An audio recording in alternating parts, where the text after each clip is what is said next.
Bir sahoba payg'ambarimiz sollallohu alayhi vasallamdan so'raydilar: "Ya Rasululloh, menga ba'zida shunaqangi narsalar hayolimga keladiki, men u narsani tilimga chiqarganimdan o'zimni olovga otganim yaxshiroq." Ya'ni Alloh haqida, taqdiri haqida, jannat va do'zax haqida shunaqa fikrlar keladi bandaga. Rasululloh haligi odamga qarab, "Sen haqiqatan shunday bo'lasanmi?" dedilar.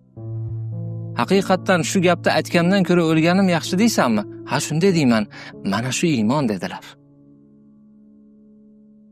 Banda Allohga yaqinlasharkan, namoz o'qirkan, ibodat qilarkan, halol yo'lda yurarkan, shayton buni yo'ldan ozg'irgisi keladi.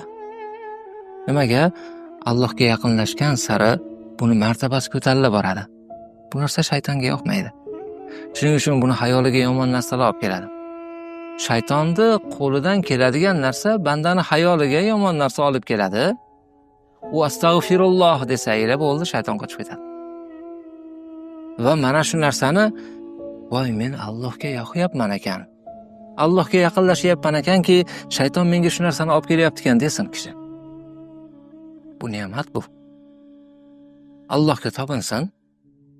Qur'oni Karimda "Qul a'udhu bi robbin nas" deydi Xudoyim. Ey bandam, sen mendan panoh so'ra. Men Allohdan panoh so'rayman deb ayt. Bas. Men panohimga olaman. Xo'pmi? Shunday qilsin.